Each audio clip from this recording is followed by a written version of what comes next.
Oke, Assalamualaikum warahmatullahi wabarakatuh. Selamat malam. Perkenalkan, kami dari kelompok 1 Entrepreneurship kelas R. Pada kesempatan kali ini, kami dari kelompok 1 akan menjelaskan tentang transformasi digital di bidang usaha jasa non-profesi.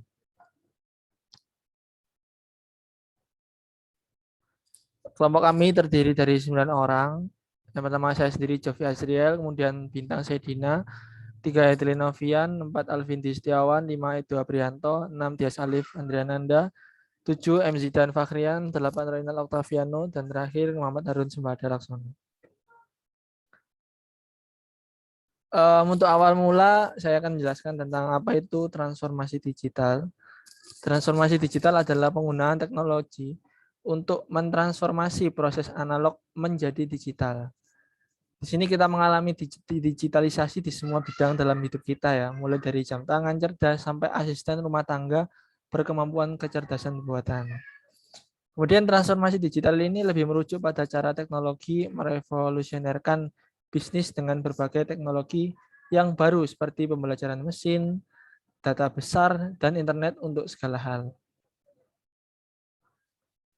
Selanjutnya, manfaat dari transformasi digital ini pada era sekarang, transformasi digital dapat membantu meningkatkan brand kita ya, bagi para pengusaha jasa di zaman sekarang ini yang serba digital, dan banyak sekali manfaat transformasi digital bagi bisnis kita ya, penyedia bisnis terutama jasa non profesi yang kami bahas saat ini. Secara umum ada 4 manfaatnya. Yang pertama, meningkatkan pengelolaan sumber daya. Jadi dengan adanya transformasi digital ini meningkatkan pengelolaan sumber daya, baik sumber daya alam maupun sumber daya manusianya. Karena dengan transformasi digital ini membantu untuk penyedia layanan jasa atau pembisnis untuk bisa berkembang dengan zaman yang sudah maju sekarang dengan teknologi. Mungkin misalnya seperti banyak orang yang tanpa harus ke toko atau ke penyedia layanan jasa secara langsung, bisa lewat teknologi. Jadi untuk meningkatkan pengelolaan sumber daya manusia, mungkin pegawainya tidak terlalu banyak untuk berada di toko, seperti itu. Kemudian yang kedua, menjadi lebih efisien. Seperti yang saya katakan, untuk pengelolaan sumber daya itu lebih sedikit, baik untuk pembiayaan gaji, kemudian untuk tempat, dan juga itu semua lebih efisien karena menggunakan teknologi. Kemudian untuk yang ketiga, tingkat untuk meningkatkan budaya perusahaan. Jadi dengan adanya teknologi ini, budaya perusahaan itu semakin meningkat karena banyaknya teknologi baru, jadi banyak sekali hal-hal baru yang bisa dipelajari, sehingga mempengaruhi ke budaya perusahaan yang awalnya hanya secara tatap muka, sehingga untuk budaya secara teknologi ini lebih ketat lagi, sehingga untuk budaya disiplin dan lain-lain itu lebih diketatkan lagi menjadi suatu budaya yang baik bagi perusahaan. Kemudian yang keempat, mencapai sasaran bisnis Anda. Jadi capaian sasaran bisnis kita ini bisa tercapai dengan baik dikala kita di tengah pandemi sekarang ini banyak sekali layanan jasa non profesi ya. Sebut saja seperti kurir, yaitu seperti kurir Grab yang akan dijelaskan contoh-contohnya oleh rekan saya nanti. Salah satu contoh penyedia layanan jasa non profesi seperti Grab itu. Jadi dengan adanya teknologi ini di zaman era pandemi memudahkan untuk kita semua bisa mencapai, meskipun tidak harus memesan secara langsung, jadi bisa lewat teknologi, memesan makanan juga bisa lewat teknologi tanpa kita harus ke restoran, seperti itu. Jadi dari 4 ke ini, untuk manfaat kita dari transformasi digital ini sangat membawa dampak yang sangat baik sekali bagi penyedia layanan bisnis, terutama di jasa non profesi. Nah, selanjutnya transformasi digital sekarang yang seperti saya sebutkan tadi ya. Setiap strategi bisnis rintisan yang baru akan langsung menerapkan digital di era modern ini. Karena proses lama sudah mulai ditinggalkan untuk model bisnis yang baru ini. Ditambah lagi kita ada pandemi ya. Sebelum pandemi kita sudah masuk di revolusi industri 4.0, di mana semua sudah beralih ke teknologi. Ditambah lagi pandemi yang semakin memperumit keadaan kita untuk usaha kita bisa tatap muka. Jadi teknologi ini sangat membawa dampak yang sangat baik. Kemudian merek-merek modern ini tidak melewati apa yang disebut dengan disrupsi digital yang berdampak pada bisnis lama, jadi mereka sudah lebih unggul dalam urusan efisiensi operasional. Yang sudah saya sebutkan tadi ya, dimanfaat efisiensi operasional dalam bekerja. Gitu. Lebih meringkas entah tempatnya dan gajinya. Kemudian SDM juga pegawai tidak terlalu banyak. Pekerjaannya tetap satu tempat dan semua tetap berjalan gitu, dengan adanya teknologi. Kemudian menggunakan teknologi digital sangat memberi manfaat gitu loh bagi tim budaya yang saya sebutkan tadi. Kemudian contoh transformasi digital di sini kami banyak sekali sebenarnya transformasi digital terutama di jasa penyedia jasa non profesi. Tapi di sini kami akan lebih spesifik menjelaskan tentang salah satu penyedia ya, layanan jasa yaitu Grab.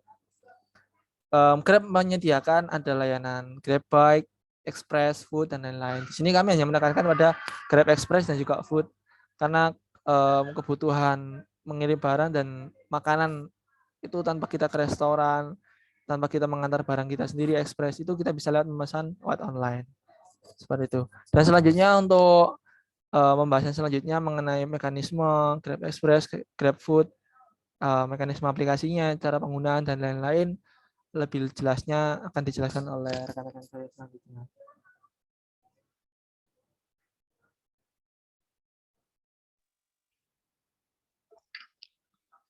Ya, terima kasih Mas Dovi. Di sini saya akan memberikan contoh transformasi digital bidang usaha jasa non profesi. Contohnya seperti Grab Express ini ya. Grab Express ini untuk pengiriman barang. Seperti contohnya ada pengiriman barang dari sepeda, mobil. Lanjut Mas. Nah, dan contoh kedua yaitu GrabFood. Di sini kita bisa memesan makanan online hanya dari rumah dengan aplikasi GrabFood ini. Lanjut.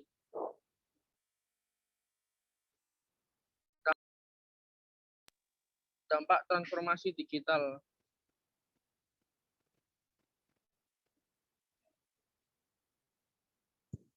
Dampak positif adanya transformasi digital adalah kemudahan akses informasi yang lebih cepat. Kemudian tumbuhnya inovasi dalam berbagai bidang, meningkatnya kualitas dan efisiensi kehidupan, serta inklusivitas yang dapat dirasakan siapapun, dimanapun, dan kapanpun. Transformasi digital membawa perubahan pada sistem promosi pada suatu bisnis, pada jasa layanan perhotelan misalnya. Para pelaku bisnis perhotelan dengan mudah mengiklankan jasa sewa kamar melalui internet. Sebagai contoh, pelanggan Anda pun dimudahkan dalam melakukan transaksi jasa tersebut.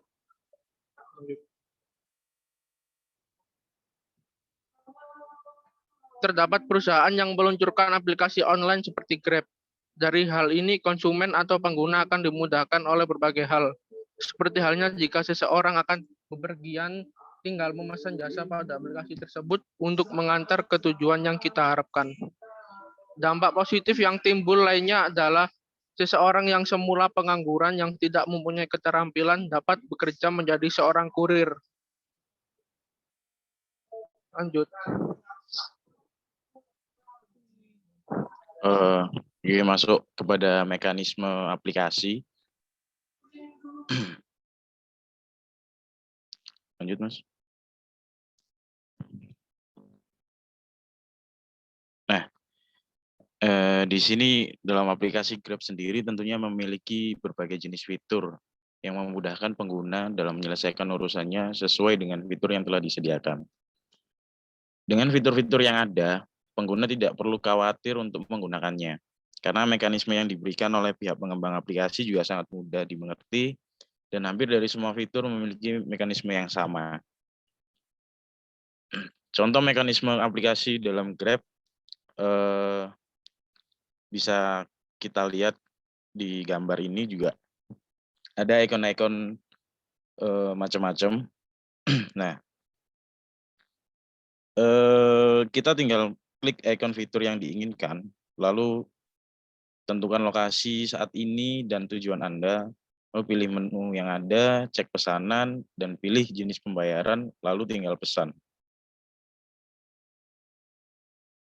Lanjut. Ini ada cara penggunaan aplikasi.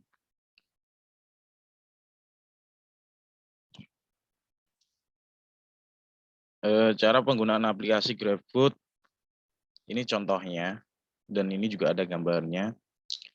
Yang pertama kita bisa pilih restoran, sesuai dengan target kita mau milih yang mana, lokasi terdekat, atau lokasi jauh juga bisa.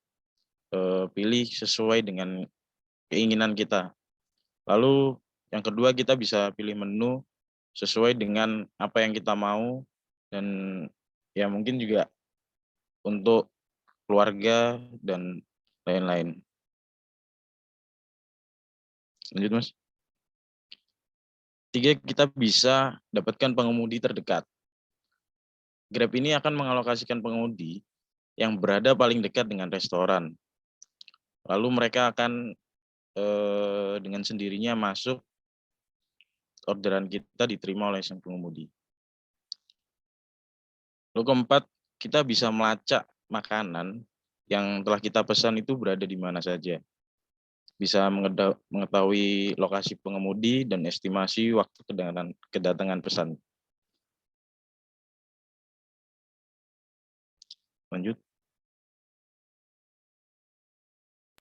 Selanjutnya, di sini saya akan menjelaskan cara menggunakan aplikasi Grab Express. Pertama, buka aplikasi Grab, tekan pilih ikon pengantaran, lalu masukkan data pengirim. Masukkan data dan data penerima, kemudian pengiriman bisa lebih dari satu alamat tujuan. Selanjutnya, Mas.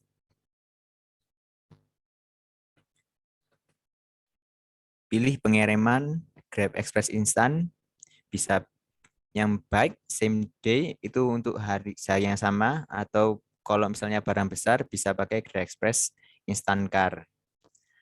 Lalu kemudian jangan lupa tambahkan asuransi pengiriman untuk jaminan barang biar lebih aman, lalu konfirmasi dan pesan. Selanjutnya, Mas.